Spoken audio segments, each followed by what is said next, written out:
Chères familles, chers amis, chers lecteurs, mesdames et messieurs, merci d'être là aujourd'hui pour Herman. Aujourd'hui, le 1er avril. Et il faut bien le reconnaître que cette date lui aurait sans doute arraché un petit sourire, peut-être même une petite remarque bien à lui, un peu ironique, un peu taquine. Aujourd'hui, la famille a souhaité une cérémonie à son image. Pas de protocole, pas de rigidité, mais quelque chose de vivant, de simple, de sincère, quelque chose de lumineux. Parce qu'Herman, c'était quelqu'un de contraste. Une allure parfois un peu bourrue, certains même pourraient dire qu'on l'appelait le sanglier des Ardennes. Mais derrière cela, c'était un cœur immense, une générosité sans calcul et une fidélité rare envers les siens. C'était un homme passionné par le dessin. Il pensait, vivait, respirait dessin, comme si tout le reste n'avait de sens qu'à travers cela. Mais Herman, ce n'était pas seulement un artiste, c'était aussi une présence. Quelqu'un qui appelait, qui encourageait, qui félicitait. Quelqu'un qui donnait beaucoup, souvent sans faire de bruit. Pour ses proches, il était un mari, un père, un ami.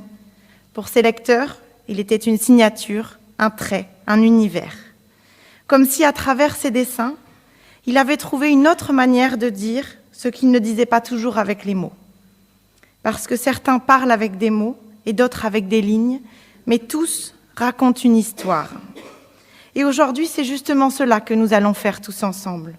Raconter son histoire, ou plutôt ses histoires, à travers des témoignages, des souvenirs partagés, des musiques qui l'accompagnent et des images qui nous replongent dans des moments vécus avec lui.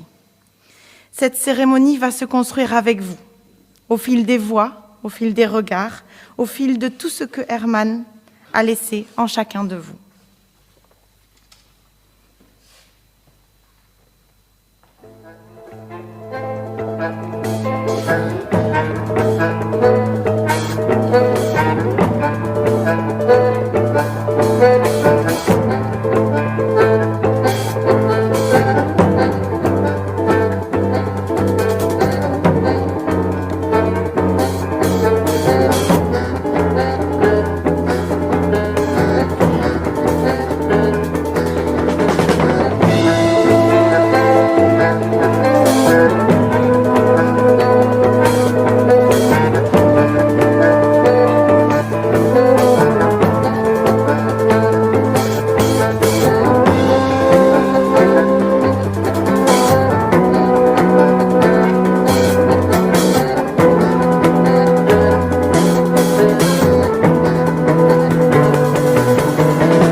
Pour commencer le partage de souvenirs, je vais inviter sa belle-fille Yocasta.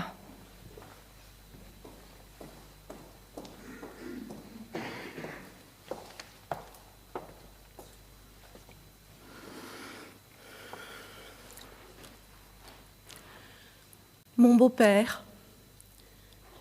Il se tenait sur le bord de sa vie en regardant le plafond de cette chambre d'hôpital. Il avait 87 ans, il souffrait d'un cancer de la vessie. Il a dû deviner le cours que sa vie prendra. Il a gardé le moral, comme à son habitude, et avait fait le vœu de rester le plus longtemps possible avec son Adèle. Ensuite, il ne parlait plus, ne mangeait plus et buvait à peine. Il ne regardait plus le plafond de cette chambre d'hôpital. Il dormait. Un sommeil fait de morphine et d'urée, car son corps n'éliminait plus les déchets. À présent, il s'en est allé paisiblement. Il s'est envolé de cette chambre d'hôpital. À présent, il doit nous voir et se demander sûrement pourquoi on en fait autant. J'ai eu le temps de lui dire toute ma reconnaissance pour nos échanges. Son regard sur mes livres a été précieux. J'ai eu le temps de lui dire aussi combien je l'aime. Il a plaisanté en disant avec un sourire « Attention, Adeline sera jalouse ». Herman, j'ai partagé avec toi une vraie vie de famille et le goût pour la nature. Sache que je garderai précieusement la biche que tu as dessinée en couleur pour moi. Tu l'as fait car je te l'avais simplement demandé. Herman, j'ai eu tellement envie de te protéger dans cette chambre d'hôpital, te protéger de la faim. Mais que puis-je faire lorsque ton sort est de devenir immortel? Tes magnifiques albums, ta sublime carrière, la famille, nous et nos souvenirs heureux. Herman, tes cendres rejoindront bientôt la Warsh, ta rivière à Malmedy, car les étoiles, tu les as rejointes déjà.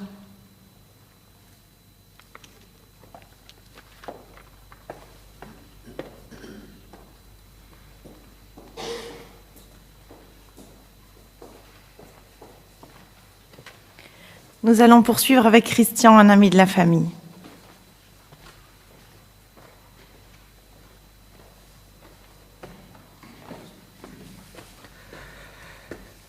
Voilà. Normalement, ma fille devait jouer ici un petit morceau de harpe. Herman adorait, lorsqu'il venait chez nous, l'entendre jouer, voir cette fille évoluer. Elle avait un talent, mais ce qui imprimait surtout Herman, c'était sa rigueur au travail. Et il appréciait particulièrement ça chez les jeunes. Alors le monde de la BD et du sport sont bien distincts. Rien ne prédestinait à devenir un jour l'ami d'Herman. La passion pour la gymnastique de son fils Yves fut le lien entre nous. Quand, il y a 40 ans, j'ai demandé à Yves ce que faisait son papa, il m'a dit « il est dessinateur, mais tu ne devrais pas le connaître. Tu ne pouvais pas savoir, Yves. » que dans mon adolescence, excusez-moi, dans mon adolescence, je rêvais d'être Jérémie ou Curry. Excusez-moi. Ton papa est et restera toujours le héros de la bande dessinée pour moi. Depuis, j'ai appris à connaître toute la famille. Yocasta, Anton, Aline, dont on parlait tous les soirs lors de notre raclette annuelle. Et surtout, Adeline, le ciment de ce couple de plus de 60 ans. Herman disait qu'il voulait quitter ce monde avant elle, qu'il se sentirait perdu sans elle. C'est chose faite, malheureusement. Le sanglier des Ardennes de la BD a montré par sa rigueur au travail que seul le talent ne suffit pas et qu'il est toujours en perpétuelle évolution. Il avait toujours le pétillant dans les yeux quand il me montrait un dessin, qu'il me disait « Regarde là, la réussite des vagues, regarde ça, ça je ne le faisais pas avant. » Et je pense que lors de ces derniers jours, il dessinait encore. Voilà. Adieu l'ami. Merci.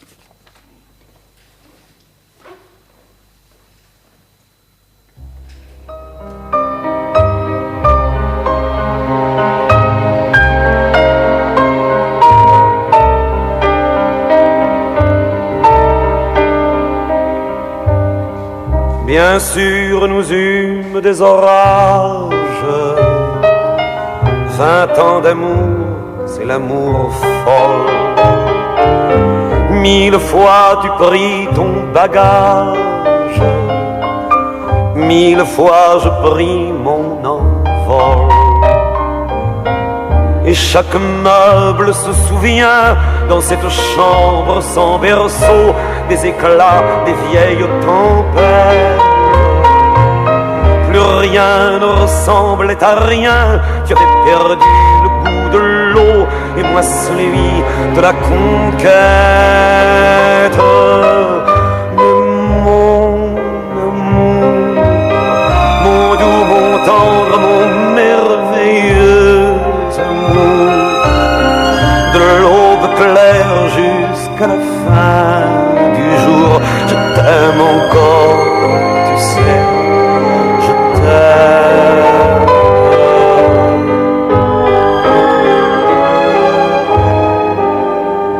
Moi je sais tous tes sortilèges, tu sais tous mes envoûtements. Tu m'as gardé de piège en piège, je t'ai perdu de temps en temps. Bien sûr, tu pris quelques amants, il fallait bien passer le temps, il faut bien que le corps exulte. Et finalement, il nous fallut bien du talent pour être vieux sans être adulte.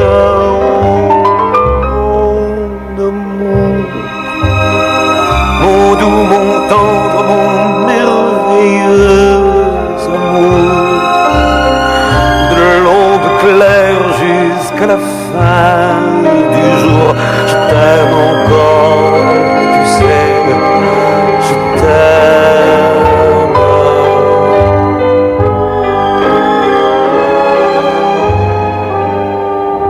Et plus le temps nous fait cortège, et plus le temps nous fait tourment.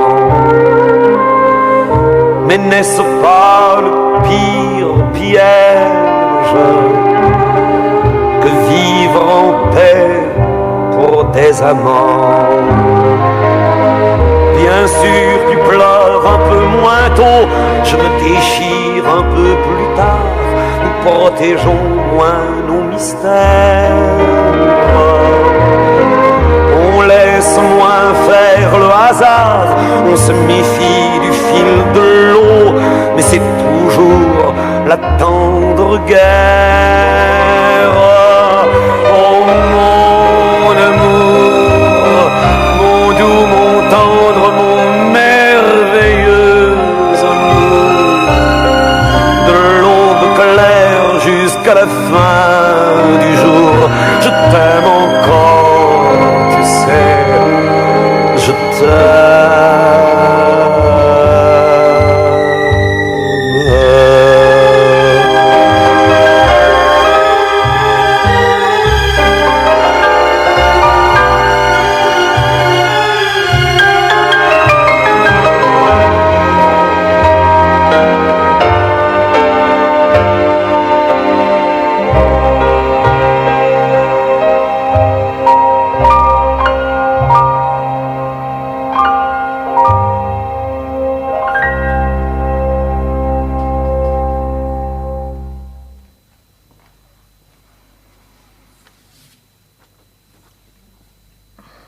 Le travail d'Hermann, c'était aussi un univers, un milieu, des collaborations qui ont accompagné son parcours au fil des années.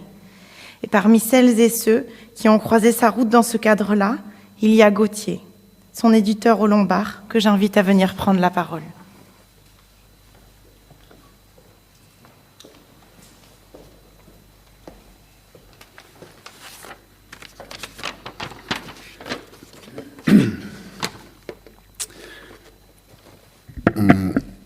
On l'a dit, Hermann citait souvent la comparaison avec des animaux. En général, c'était l'ours ou le sanglier. Pas les bestioles les plus fragiles, mais pas les plus avenantes non plus. Il faut reconnaître qu'il y avait un fond de vérité. Il ne cherchait pas à plaire. La conversation légère l'ennuyait. Avec Herman, un coup de téléphone devait durer entre 15 et 30 secondes. Au-delà, il disait gentiment « au revoir » et il raccrochait. Ce n'est pas cet aspect qu'il caractérisait le mieux, cela dit. Je retiendrai surtout de lui la finesse et le panache. La finesse de son trait et de sa narration. Il était précis et juste, même dans les scènes les plus sauvages. Et le panache d'un auteur passionné. Les compromissions ne l'intéressaient jamais. Il détestait les postures et l'hypocrisie. Avec Herman, l'honnêteté était essentielle. Il mettait du panache dans tout, ses cadrages et ses couleurs, mais aussi sa fidélité en amour et en amitié. Il a compté beaucoup pour moi, comme auteur dans ma jeunesse. Il a compté encore plus dans ma vie d'éditeur, quand je me suis mis à aimer autant l'homme que l'artiste. Au nom des éditions du Lombard et de toutes les personnes qui t'ont connu dans la maison, je voulais te dire merci Herman. Tu vas beaucoup nous manquer.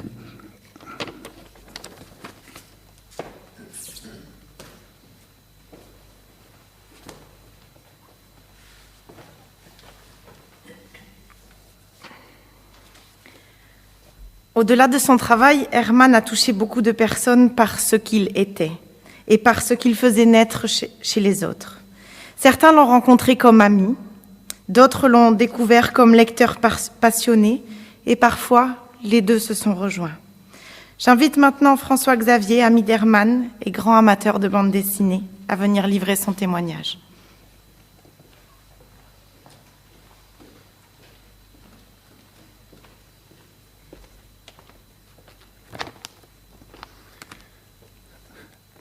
Cher Herman, chère famille, chers amis, si j'avais su que je devrais te parler aujourd'hui dans ces circonstances, et surtout en ta présence, disons biodégradable, je me serais un peu mieux préparé. Je ne vais pas faire un long discours pompeux, de toute façon, tu m'aurais regardé du coin de l'œil en me disant « garde ça pour ta concierge ». Alors je vais plutôt vous raconter une petite anecdote. Pour beaucoup, Herman, c'était le sanglier des Ardennes. On l'a déjà dit, un caractère bien trempé, une présence forte, mais derrière ça, il avait surtout un cœur grand comme ça. Il y a une trentaine d'années, j'arrive fortement en retard à un festival de bande dessinée à la Rotonde, à Woluwe-Saint-Lambert. C'était d'ailleurs l'époque plus ou moins de la sortie de Sarajevo Tango. C'était, il faut le dire, un peu l'âge d'or de la bande dessinée, avec Eddie Pape qui était dans son coin, Tibet, Jacques Martin, qui était à droite d'Herman, et j'en passe.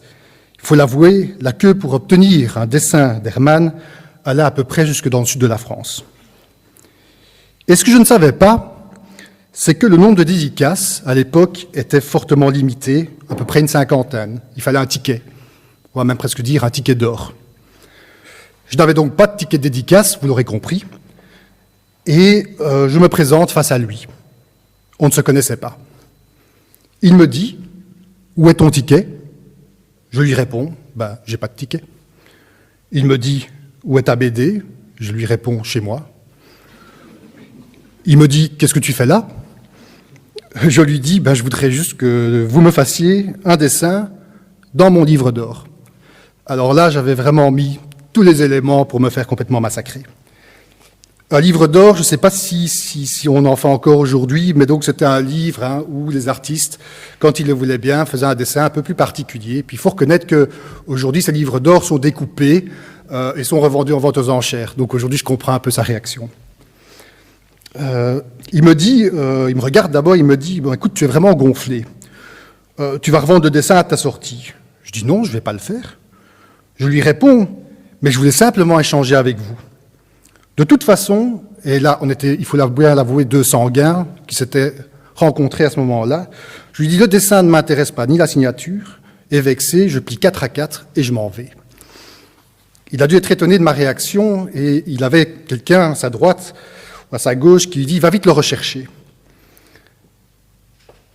Il me dit, écoute, il y a des règles, mais il prend un post-it et il me note son numéro de téléphone privé. Et il me dit, appelle-moi dans 2-3 jours. Ce que je fais. Et c'est comme ça que tout a commencé. Nous avons pu échanger, non pas à refaire le monde, mais le critiquer parfois sur ses aspects les plus acerbes et absurdes, avec notre propre lucidité à nous. Nous en sommes hélas aujourd'hui bien confrontés, il faut bien le dire. Mais comme il le disait lui-même, nous sommes obligés de se rattacher à la réalité des choses. On avait un point commun. Il faut le savoir qu'Hermann, à ses débuts, pour ceux qui ne le savent pas, travaillait dans un cabinet d'architectes et réalisait des dessins d'architecture. Finalement, on était un peu liés sans le savoir. Je ne savais pas que ça allait être ma propre destinée en tant qu'architecte et urbaniste. Il disait très humblement avoir appris la narration avec grec, mais moi je pense que c'est l'archi qui lui a donné toute la scénographie, ou en tout cas une partie de la scénographie de ses planches, comme le disait aussi Franck P., à qui on pense bien aussi.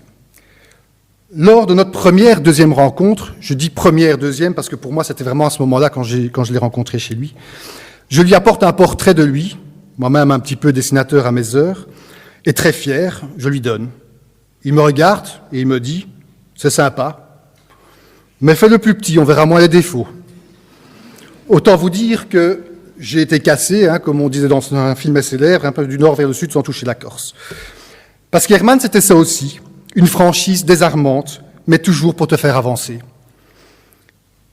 J'ai eu la chance de le connaître en coulisses, un homme rare, fidèle, je viens d'entendre déjà ses qualités, profondément attaché à la vérité et incapable de rester silencieux face à la bêtise et à l'injustice. Une richesse rare. Alors mon ami, on se retrouvera, mais pas trop vite, je l'espère. Merci pour tout ce que tu nous as transmis, pour les valeurs, pour l'exigence, pour l'homme que tu es et qui nous a fait grandir. Hasta la vista, mon ami. Et comme tu dirais, soyons biodégradables, mais quelque part, nos âmes, elles, se retrouveront. Je t'embrasse. François-Xavier.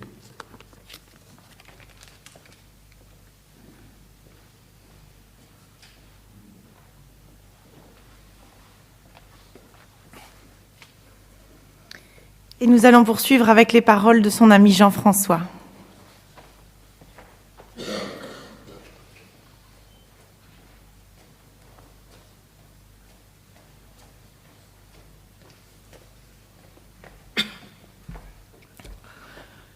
Bonjour à tous.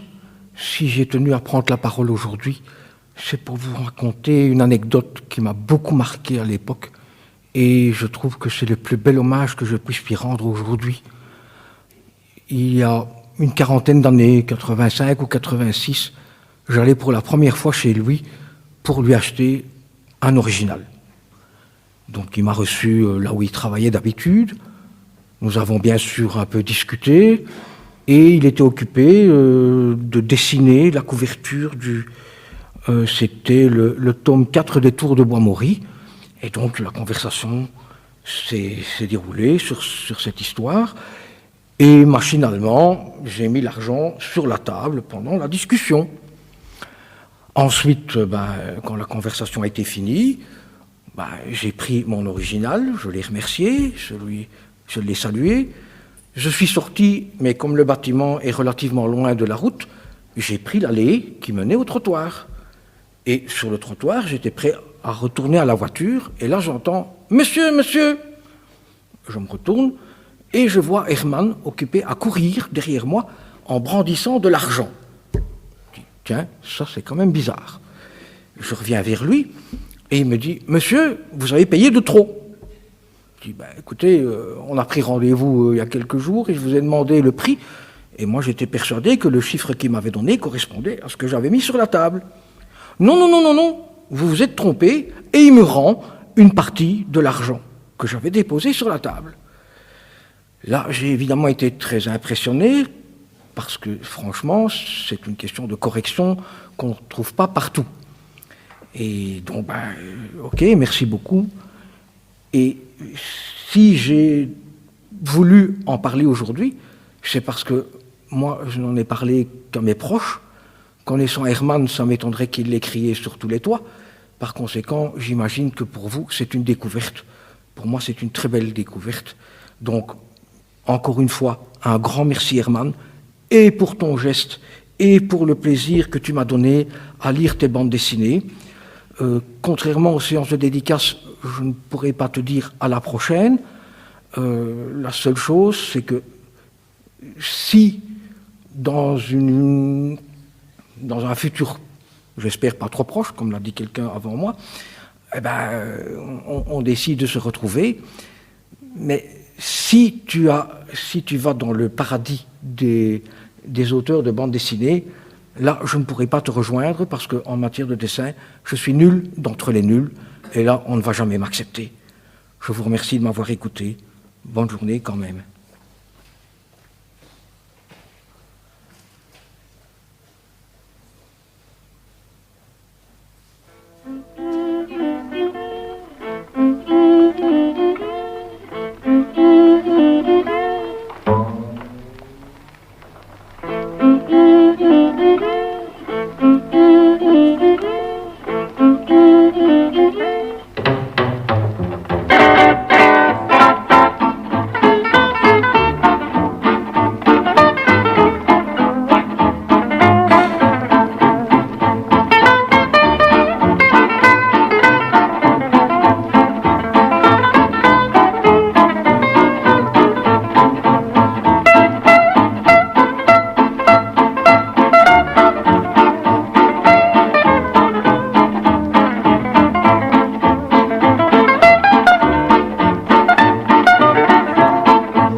On dit souvent que le travail est un lieu d'exigence, de création, mais aussi parfois de très belles rencontres.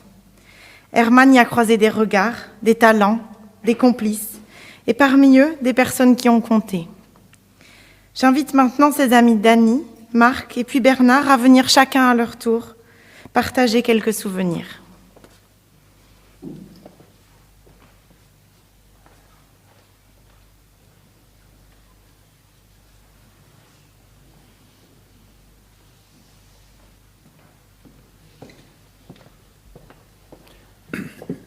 C'est ça le problème quand on passe après plusieurs intervenants, c'est qu'ils ont pratiquement tout dit. C'est vrai, on a parlé du talent extraordinaire d'Herman, de son amour du métier, du travail bien fait.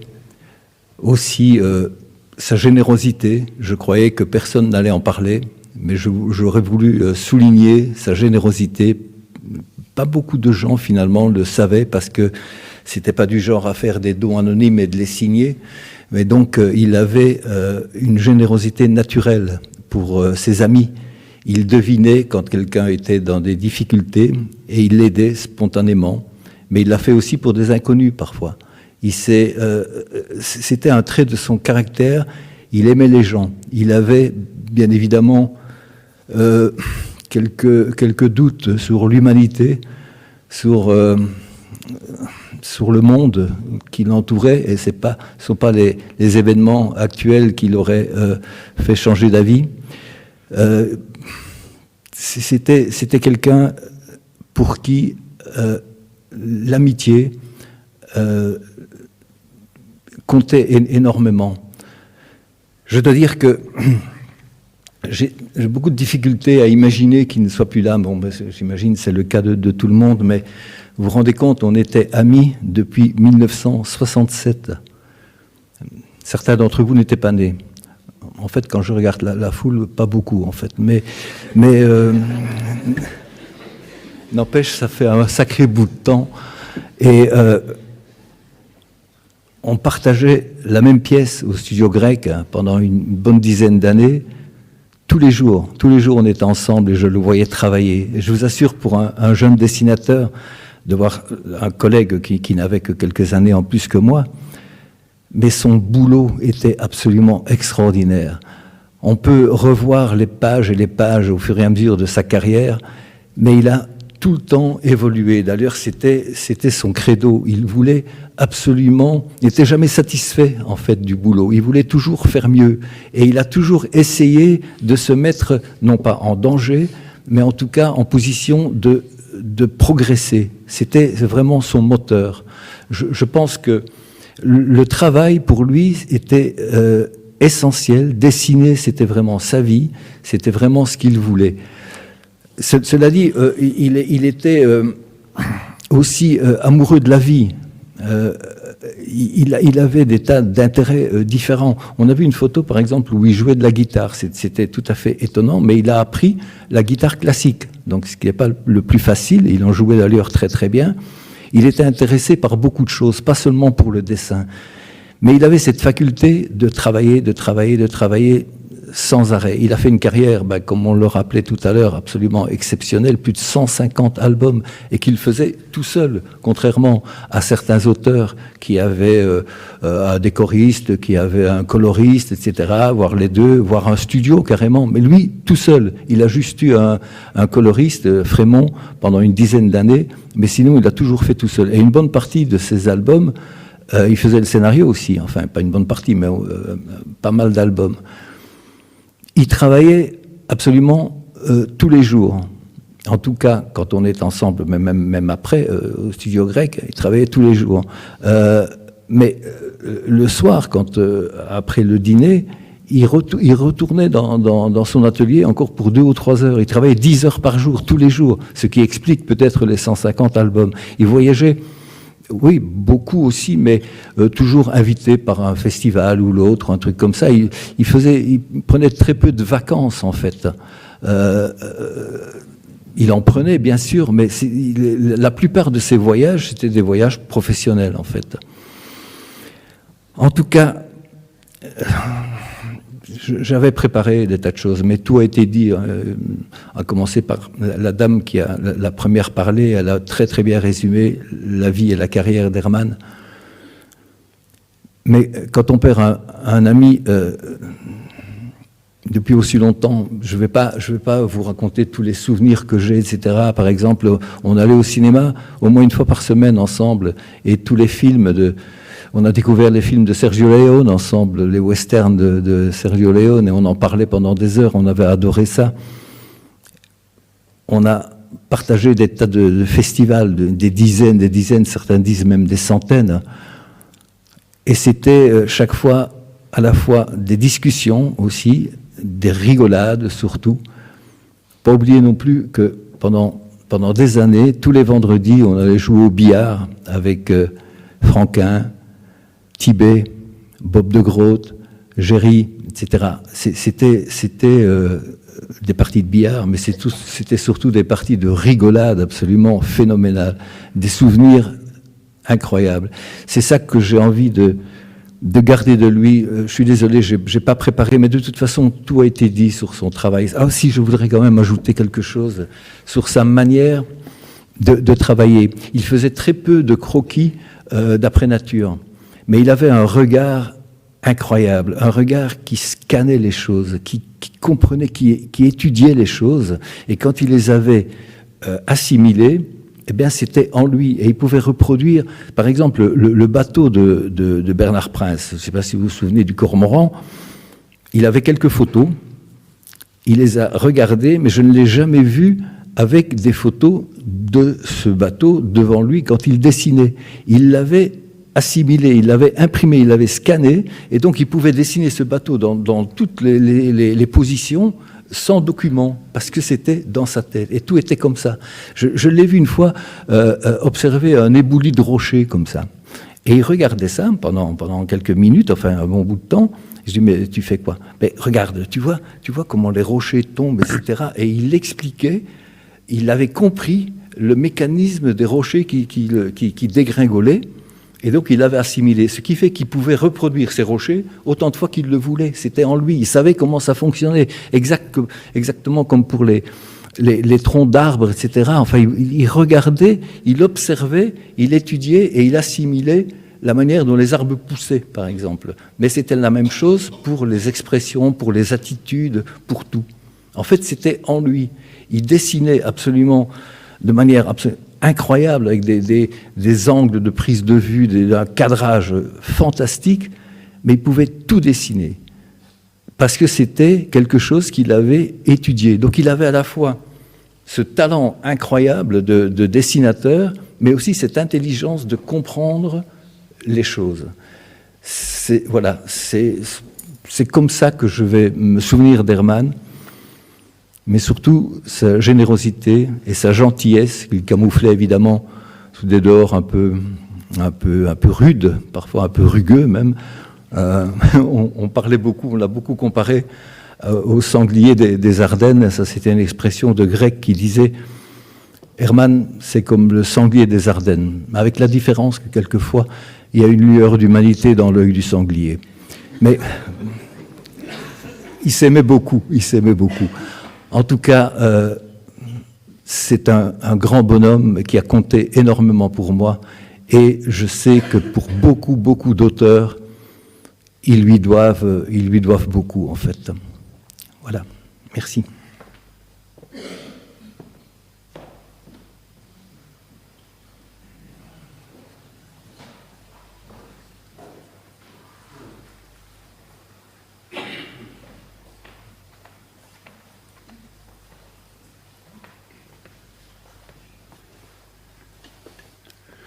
Comme le dit Dany, c'est très difficile après tout ce qui vient d'être dit.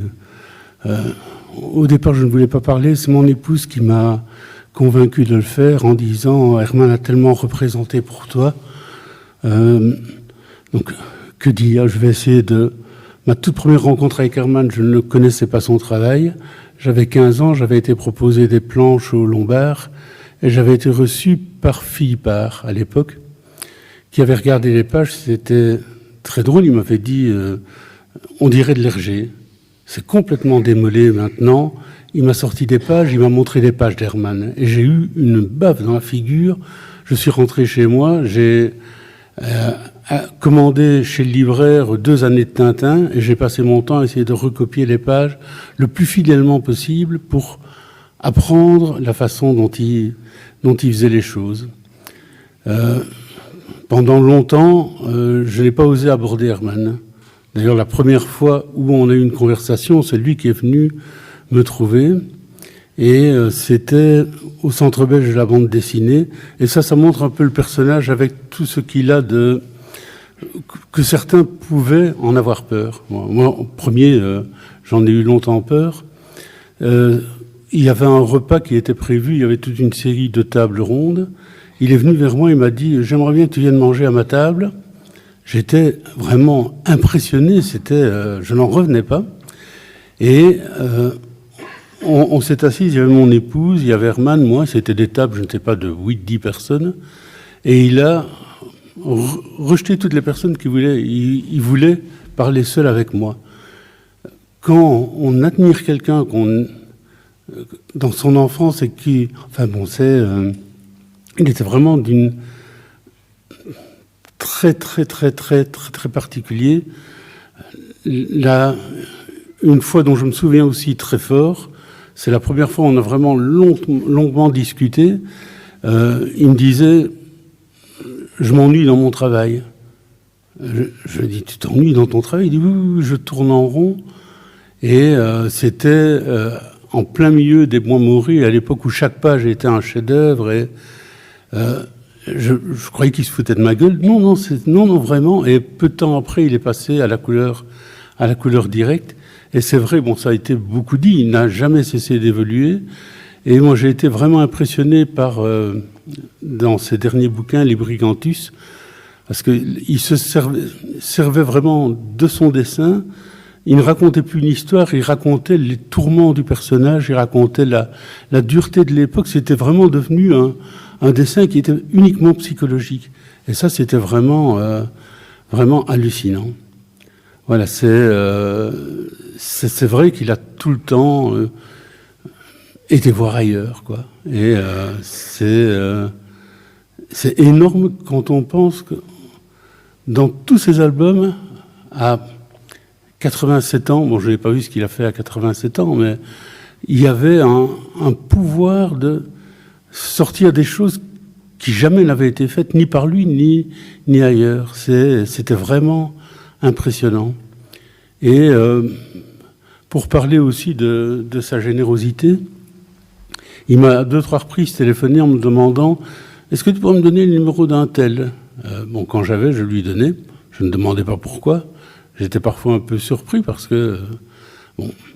et quelques temps après, un de ses coups de fil, je dédicaçais avec à côté d'un auteur qui est aujourd'hui décédé, mais qui ne travaillait plus depuis un certain nombre d'années. Et en parlant, il me dit, j'ai reçu un coup de fil d'Herman qui m'a dit, j'aime bien ton travail. Et puis il a raccroché. Et ça, c'était vraiment Herman, quoi. C'était impressionnant. Et donc j'ai compris pourquoi il m'avait demandé le numéro de téléphone de celui-là. Et il y a eu une autre fois aussi où c'était avec Master, quand Master avait fait son AVC. Et Master me dit, Herman m'a téléphoné pour prendre de mes nouvelles. Je ne le connaissais pas, je l'avais juste croisé 2-3 fois. Et son épouse avait organisé une vente. Et il me dit, tu sais qu'il y a plein de gens, de copains qui n'ont rien mis, qui n'ont jamais pris de mes nouvelles. Herman a mis une couverture. Eh bien, c'est... voilà.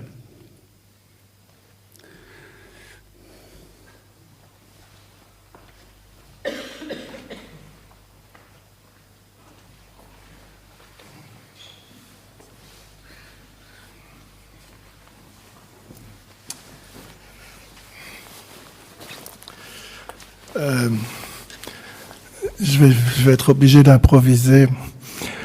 Cette nuit, j'ai mal dormi. C'était un jour de pleine lune, c'est normal, quoi. Peut-être une pleine lune de guerre, quoi. Je sais pas.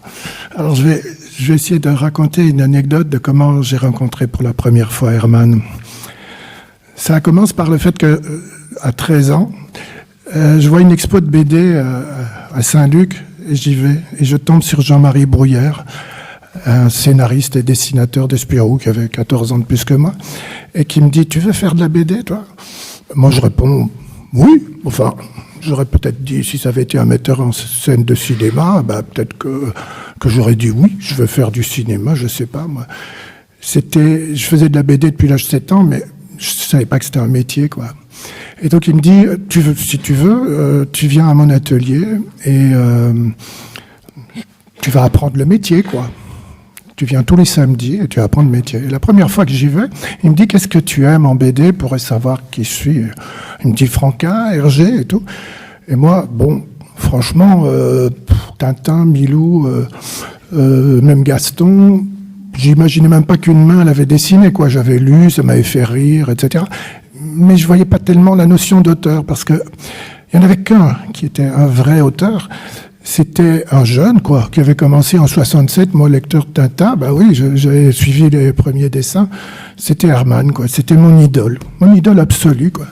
Et toujours, c'est surtout Jugurtha, bien sûr, mais alors Tonnerre sur Coronado, c'est le choc. Il y a tout qui se passe là. Il y a deux cases mémorables que j'ai jamais oubliées, qui sont toujours là dans ma tête, même quand je vous parle. La première, c'est une jeune fille qui s'écroule, recroquevillée sur un lit pour cacher mieux ses larmes. Ça n'existait pas en BD, l'émotion. Il y avait Alix, il y avait des Black et Mortimer, mais autant vous dire qu'il n'y avait que des mecs et il n'y avait pas beaucoup d'émotions. Là, pour la première fois, il y a quelque chose dans le silence qui se passe. Et je crois que c'est déjà le génie d'Herman qui s'exprime. J'avais jamais vu quelqu'un, un dessinateur, avoir une telle force d'expressivité. Et puis la deuxième case qui me reste, c'est il y a cet ouragan qui est déjà le symbole de cette prémonition du dérèglement climatique, on va dire aujourd'hui. C'est bien beau, mais surtout, il y a une murène géante qui sort sous l'eau face à un plongeur, mais qui était un corps athlétique avec des muscles que je n'avais jamais vus ni chez Tintin, ni chez Haddock, ni chez même Black et Mortimer, ça c'est sûr. Il y avait tellement de muscles que Jacques Martin, que j'avais rencontré, obligé par mon père, s'en moquait en disant « il a plus de muscles que le Tarzan de Hogarth ». Il les invente même. Bon, c'est vrai que quelque part, je pense que Herman a été un peu le pont entre la BD de papa, les grands héros, à la ligne claire, si pure, si morale, et la nouvelle génération d'auteurs réalistes, de réalisateurs graphiques, qui sont passés à une BD beaucoup plus adulte, peut-être plus noire. Lui, toute sa carrière, c'est ça, cette désacralisation du héros. Bon, je reviens à mon anecdote, parce que sinon, je vais me perdre un peu dans les discours, et je crois pas qu'il aimait ça. Donc je vais chez Jean-Marie Bruyat, donc je dis à Jean-Marie, voilà, c'est mon idole, c'est Herman, c'est le seul qui dessine, moi ça me fascine. Et je crois que c'est lui qui m'a donné vraiment envie de faire de la bande dessinée, encore maintenant. Et Jean-Marie l'invite, et Herman débarque chez Jean-Marie avec des planches crayonnées, très simples. Moi, évidemment, je suis tétanisé, je peux rien lui dire. Là, je suis là, le maître est là. Bon, tout. Il explique comment il a simplifié ses traits, il remplace par des couleurs. Enfin, il parlait avec Jean-Marie, moi, je dis rien. Et puis après ça, il m'envoie une dédicace par la poste. Et c'était, je ne sais pas, le lien inconscient peut-être, c'était un beau gars bien musclé, avec plein de muscles crayonnés. C'est extraordinaire, cette transmission, j'ai envie de dire. Et ce dessin est resté accroché devant moi. Et voilà. Le problème, c'est qu'après ça, j'ai commencé à faire vraiment de la BD. Je l'ai croisé quelques fois, mais j'étais tellement tétanisé par cette admiration. Voilà, il y a deux mecs qui me foutaient les chocottes, c'était Franquin et lui. Bon, les deux seuls qui m'ont donné vraiment envie. Et puis, je publie les premiers albums de Sambre. Non, c'était les premières pages dans Circus qui passe, et j'ai un coup de fil d'Herman, je tombe des nues, et là c'est la catastrophe. Il me dit qu'il a beaucoup aimé. Et tout. C'est une catastrophe pour moi, parce qu'après ça, chaque fois que je l'ai croisé, et que j'essayais de lui faire un compliment, il me disait « Isler, c'est pas parce que je t'ai fait des compliments qu'il faut m'en faire. » Donc, je n'ai jamais pu lui dire merci. Jamais pu lui dire merci de m'avoir fait cette dédicace, déjà, d'avoir changé la BD, d'avoir influencé tous les auteurs réalistes que je connais de ma génération, et surtout cette putain de dédicace, quoi. Et même si, voilà, quand lundi dernier, le ciel était rouge, mes yeux aussi, et pas qu'à la remise, j'ai lu le soir, il faisait tellement peu de cas de la disparition d'Herman pour des raisons internes, je ne sais pas très bien, c'est le journal, l'actualité, je sais pas pourquoi. J'étais tellement furax que j'ai écrit une lettre, et une lettre pour dire toute l'importance qu'il avait dans la bande dessinée, tout ce qu'il avait apporté avec des mots savants, une belle écriture. Hier soir, je l'ai relu parce que j'avais envoyé à Yves le fait que j'aurais voulu quand même, pour une fois, pouvoir lui dire toute mon admiration. Et ce matin, comme j'avais peu dormi, putain, je suis pas arrivé à l'imprimer, quoi. Il y avait les mots qui dépassaient, je sais pas pourquoi, c'est le bug, quoi. Donc voilà. À mon avis, c'est lui, il n'aime pas les gros discours. C'est peut-être ça qui s'est passé. Ce que je sais, c'est que maintenant, chaque fois que j'entends un discours de Trump, je vois les cases de Jérémia. Il a tout prévu, le gars. Hein. Il a quand même tout fait, quoi, dans sa vie.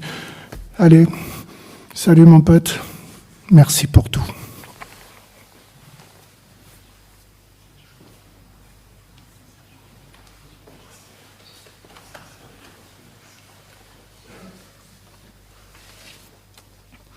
Et pour finir, nous allons écouter son fils Yves venir nous lire un texte de Monique qui n'a pas pu être là aujourd'hui.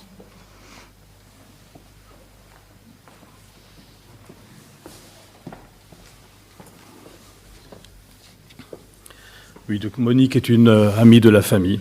Elle vit au Limousin, donc on comprend qu'elle n'a pas pu venir jusqu'ici. Salut Herman, tu termines ta vie par une pirouette, en tirant ta révérence avant Adeline. La voilà maintenant seule maître à bord, mais vu que c'était toujours elle qui avait mené la barque, elle sait comment faire. Tu disais toujours que sans elle, tu n'aurais jamais pu accéder à la notoriété. Ainsi s'achèvent ces 40 années d'amitié. Nous n'oublierons pas toutes ces soirées passées, aussi bien chez vous que chez Michel et à la maison, et surtout la dernière, avec Marius et sa viole de gambe. Lydie sera déçue de ne pas avoir ton dernier album de Jérémia dédicacé pour compléter sa collection.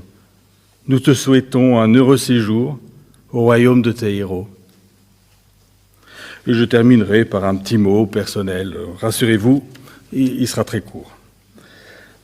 En dehors du vélo, mon père pratiquait un autre sport, celui de la dérision.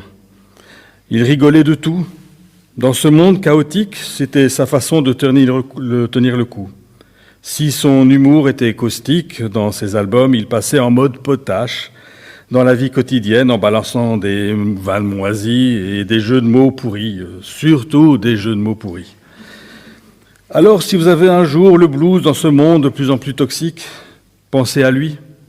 Balancez des vannes moisies et des jeux de mots pourris, surtout des jeux de mots pourris.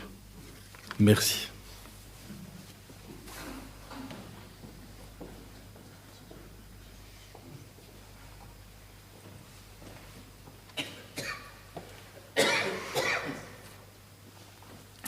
Merci à tous pour ces très beaux témoignages. Nous arrivons tout doucement au terme de ce moment partagé ensemble autour d'Herman. Un moment qui n'était pas figé, un moment vivant, qu'il aurait sans doute aimé en partie, fait de souvenirs, fait de sourires, de mots parfois tendres, parfois teintés de cette ironie qu'il maîtrisait si bien.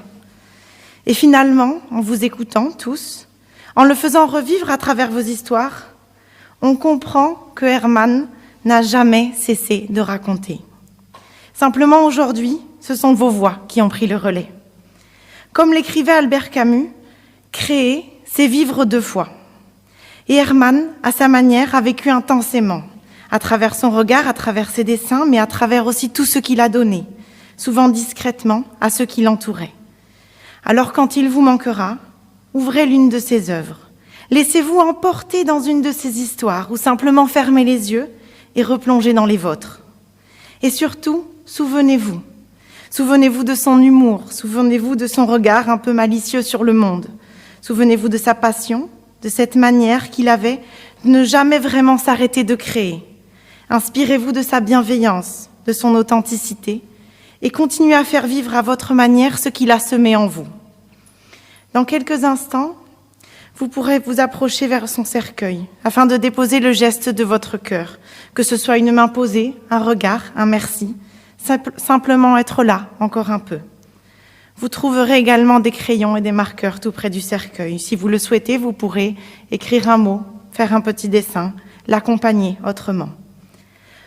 Prenez ce moment comme vous le ressentez, pour lui rendre un petit peu de tout ce qu'il vous a donné. Après votre passage, je vous inviterai à me suivre vers la sortie de la salle. La famille et les proches se retrouveront ensuite pour un moment de partage dans l'intimité. Et lorsque vous quitterez cette salle, ne partez surtout pas avec l'idée d'une fin. Gardez l'image d'un homme profondément vivant, passionné jusqu'au bout, libre dans sa manière d'être et fidèle à ce qui comptait pour lui. Un homme qui, à sa façon, a bien plus qu'écrit et dessiné, il a laissé une empreinte. Et cette empreinte, aujourd'hui, c'est à vous de la faire vivre.